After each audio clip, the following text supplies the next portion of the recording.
Obviously disappointed, and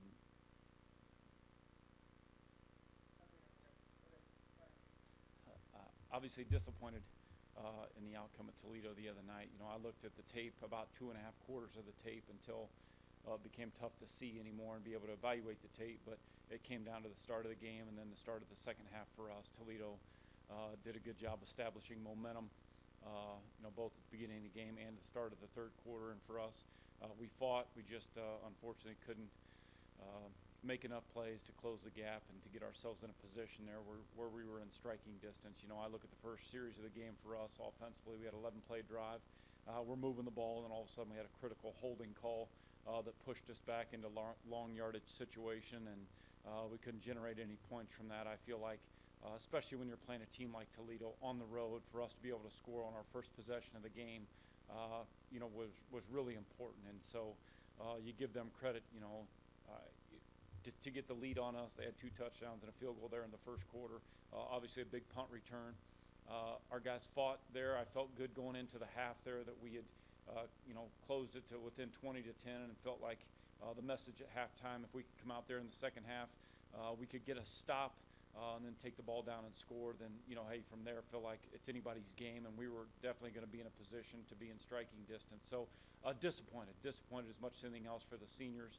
I know it was important to all these guys to take advantage of the moment here and win our final 2 games to become bowl eligible and to have an opportunity to get into a bowl game and be the first team in school history to win a bowl game. That was the vision. That was the focus for us.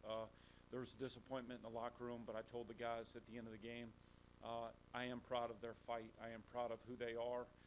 Even though I didn't know them when they arrived in the program, I can tell they've become great men that will serve the communities and the respective communities that they live in, and whatever they decide to do after they're done here at Ball State, they'll go make a difference. And I feel great about that group of guys. But we still have something left here. And every game is important. Many people ask, well, what are you going to do in this? Well, they're all important. You play 12 of them. We're going to play for pride. You have an opportunity to put the Ball State uniform on one last time and to represent the university, represent the program with class, which I know they all will. So we're going to make sure all the underclassmen, the staff, we're going to give them our best over the next few days for practice, and then when we travel to Miami to play our final game here, because it is important. And I care about this group of guys. I want them to leave with a great memory here, and we can certainly do that. When you look at that game and see what Damon did, 12 catches, 102 yards, I think. I guess in that game specifically, how exciting was that? But also just this year that he's had as a true freshman, he's going to be probably a big piece for you guys next year. Right. I'm proud of Damon because he's continued to get better each and every week.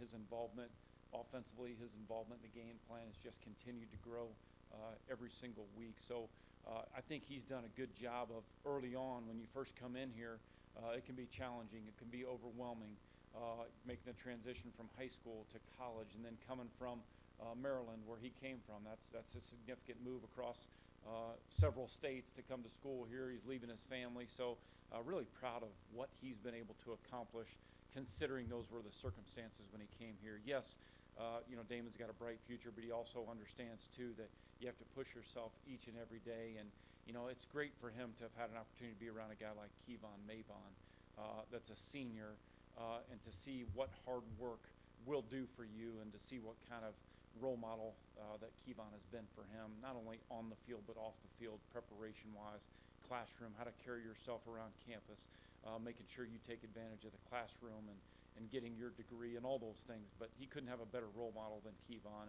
And yes, Damon's got a lot of great days ahead for himself around here. I know he'd trade anything to be in a position to win and have an opportunity to play in a bowl game and to ultimately win championships here. That's number 1 on the list. When you talk about those relationships between a guy like Kevon and a true freshman and Damon, as a coach, is there anything you can do to kind of spur those on, or do they kind of happen naturally? Well, I think they happen naturally, and that's when you're an upperclassman, when you're a senior, that's the role that you take on. When young players come into the program, as a coach, as a staff, you're only with them so much throughout the day and through the week. So what happens away from the facility is guys like Kevon Mabon step up to the plate and help young players transition to college life.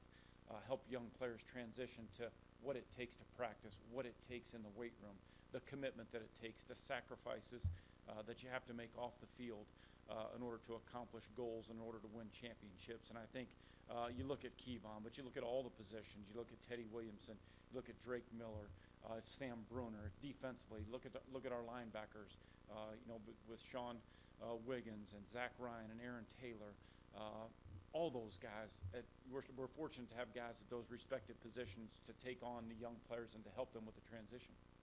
Sure, and then you had the fumble that really hurt, kind of deep in your own field, and watching it was hard to tell if Riley thought it was the wrong play or James. Since you watched it, could you tell what happened? Well, we called a reverse on the play, and obviously it was checked from the sideline. And once the look was right, like we had practiced against, then we left the play on, and he simply made a mistake and handed the ball off to James when it should have been a fake to James and handed off to Kevon coming around the backside there. So it's a mistake that was made. Obviously, Riley feels awful about it. He did during the game there, but it's one of those mistakes that happen that, after the fact, it's easy to say, well, how could that possibly happen? But when you're in the heat of the battle, it's simply a mistake that was made, and he knows that we just can't have that. And then, again, we saw you kind of have to shift your offensive line. And Andrew was back at center. So I was wondering, and I know Caden was hurt, right? So, what was that kind of look like for you guys in this game? Well, I know this. We felt great about it going into the week. We practiced that way all week long. And yes, there were times in the game where, got a little bit frustrating not being able to get something going run game-wise with James. But then you look at it and you say, okay, we're playing against a good defensive line, one of the better ones that we faced, and we got 4 guys playing a new position. Even though we love all 4 guys and like where they're at, that's tough to take on. When you're Payne Andrews starts at center for the first time. We moved Vinny to left guard. Drake played left tackle.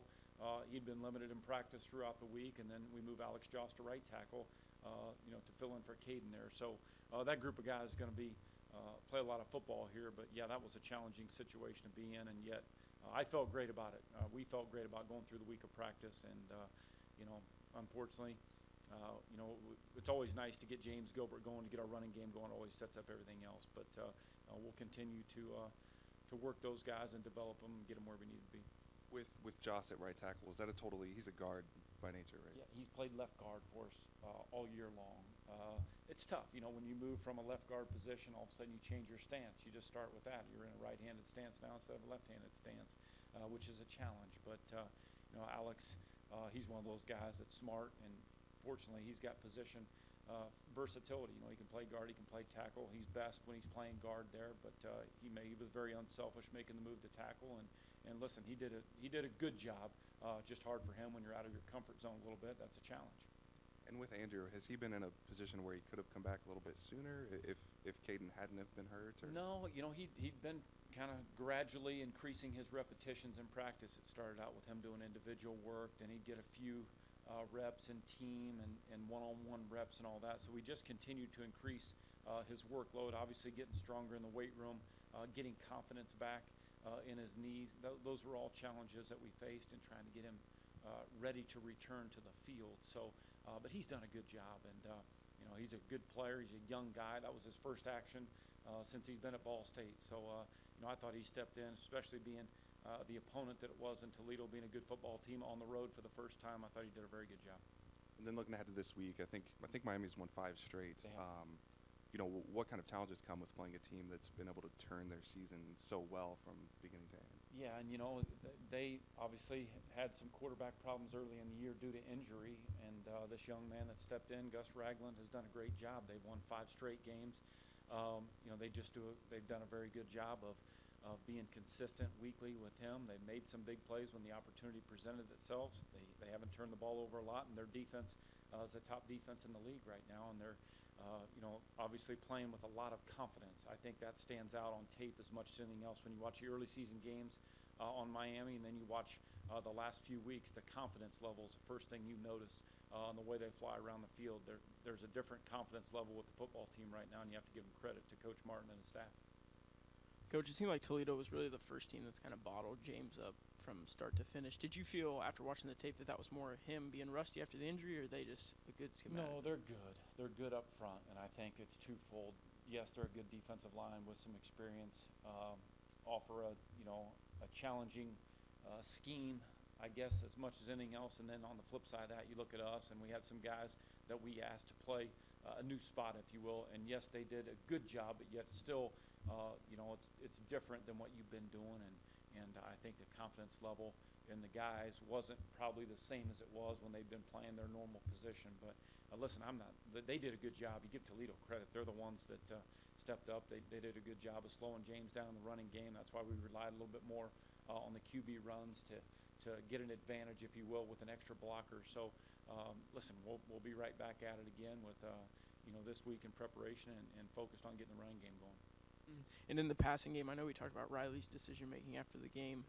Seemed like he made a lot of nice plays out of the pocket the other night. It's good to see that because he's a guy that's got good mobility. You can tell that by his runs when he has that. So for him to be able to extend some plays and make some plays on the move down the field that weren't really drawn up that way. Obviously you can have a play drawn on paper. You can practice it that way. But when the heat of the battle, when the pocket collapses or when a guy wins a one-on-one matchup and you have to escape the pocket, really that's when play begins as a quarterback. And can you make some of those funny body throws and can you locate them accurately when you're on the move? Because that's always a challenge when you don't set your feet. Can you deliver the ball accurately? So I thought he made some. He's made some plays over the last few weeks that show you the kind of mobility and playmaking ability when he gets outside of the pocket. Did you think the game against Toledo the other night was his best overall game of the season? I thought there were good spots. Certainly, there's still a handful of plays that you want to make sure and execute. We feel like there were some plays left on the field there. But yeah, I think he's improved. He's progressed passing game wise. I think as much as anything else, decision making and not forcing the ball into coverage. And he made some big third down throws. I think Toledo is one of the top 5 teams in the country on third down defense. And for us to be 11 and 19 the other night, he made some big throws on third down in critical situations. You touched on Kevon earlier. I think he's 6 catches away now from the program record. What does that say about him and about the season that he's had for you that he's pushing that record? He's tough, man. The one thing that I love about Kevon is he's a tough guy. And listen, he plays as hard as anybody does every single game. He gets hit, he gets banged up, but yet he's always ready to practice. He practices through pain. He practices through injury. And he truly appreciates playing the game. And you love to see guys like that. And, man, like I said, I know I've said this before, but feel fortunate to have had an opportunity to work with him here. And I want as much as anything else, not only for all of our seniors, a guy like Kevon also in that mix, but you want to see these guys go out on a high note here. And that would make me feel great as far as sending these guys out of here that way and just having an opportunity to work with a guy like Kevon. That's a true class act. Mm-hmm. Since this is the last game, is there any extra emphasis on getting him the ball, or is that just going to come in the flow of the game? I think every week we go into game plan, and the goal is to always get your playmakers the ball. So we always have a package that this is how we're going to get Kevon the ball, this is how we're going to get Kevon the ball, and we try to mix that up, whether it's passing game-wise, on reverses, lining him up at the quarterback position. We've lined him up in the backfield. So we try every single week to focus on getting playmakers the ball and how can we get Kevon touches. So, and then obviously get into the flow of the game and things change. But that's the goal every week, is to try to make sure he gets as many touches as we can because he's explosive, he's a playmaker, and obviously we've seen time and time again that what he can do with the ball in his hands after he gets it. Mm-hmm. And yesterday they announced the Redbird rivalry starting next year with Miami. What are your thoughts on that, just kind of being able to play them every season moving forward? I love that. When I was here as a player, that was a rivalry for us, and we had some battles. We did not like each other. We competed hard. So I think that's a really good thing for both programs. That's something to really look forward to. I think considering how close both universities are, I think, it couldn't be better. So I'm excited that both athletic directors and that's been established, and I know we'll have to wait till next year to officially begin that, but I know for us it'll begin here on Tuesday night when we take on Miami. Mm-hmm. Miami's obviously in the upper tier of the conference in total defense. With this being the last game, do you try anything new offensively, or do you just kind of stick to the same game plan? No, I think every week is when you game plan against an opponent, you look at what's been successful against them. We have 11 games now on Miami from this year where we can look at every single avenue to try to generate a big play down the field. You know, what are they susceptible to? So you look at those things every week, offensively, defensively, special teams. So we'll put a game plan together where we feel like if there's opportunities to get the ball down the field, we're certainly going to do that. If they're not going to allow us to do that, then we'll have to take the underneath throws. We'll have to be good in the running game. So those are things that you look at every single week, and you give them credit because they've been consistent week in, week out defensively, and they haven't given up a lot of big plays. Coach, with we're talking about Kevon and where he's at in the record books, but you've also had Willie Snead, Jordan Williams, and even now you've got Hazelton, who looks like he could certainly have a record-setting career if he wants. But when you have those kind of receivers come through so quickly, does it help in recruiting when you can show guys what you've produced there? Well, I think big time. You know, when you see every young guy, every high school kid, you know, he has dreams and aspirations to play at the highest level. And when you can see a guy like Willie Snead to start with that went to Ball State University, and to see what he's done now the last year and a half with the New Orleans Saints, young players see that. They watch games. They watched the game last night on Thursday Night Football and saw Willie Snead's name called several times on the, making big plays, and the announcers talked about what kind of year he's had there. So I think it helps anytime in recruiting when young players can see that, and then you see a guy like Kevon that, there's been, many people come through this year, and obviously he's going to have an opportunity once his career is over here. And then when you're also a recruit and you see a guy like Damon that played as a true freshman, and seeing what kind of production he's had as a true freshman, that helps because guys truly do know now in recruiting, when coach says that, if you come into the program and you show that you're ready to play, you can take it on mentally, you're making plays on the practice field and training camp, then you'll get an opportunity. And you can certainly show evidence with a guy like Damon that played as a true freshman as much as he did. Then you talk some about Riley's decision-making really, showing some improvement here over the last 2 or 3 weeks. Is that like a relief to you? Are you excited, just to kind of see that now toward the end of the year? Well, you want to see it every week. That's the goal. When you play in this league, you give the quarterback from Toledo what a great year he's had, and he's been consistent every single week. It was nice to see us get an interception the other night on him because he hasn't thrown very many. But the goal as a quarterback is, you have to be consistent every single week. You have to eliminate the turnovers to give your team the best opportunity to win. And then, for him, I think there's been moments of very good football this year, but he knows that he has to take the next step. And the next step is you got to be consistent week in, week out. You got to lead your team. You got to lead your offense. You got to lead your football team. So he understands that he's got to take the next step here, and in order for us to be able to have a chance week in, week out to win. And they're going to be close games at the end that are decided in the fourth quarter, and that's when you have to be at your best.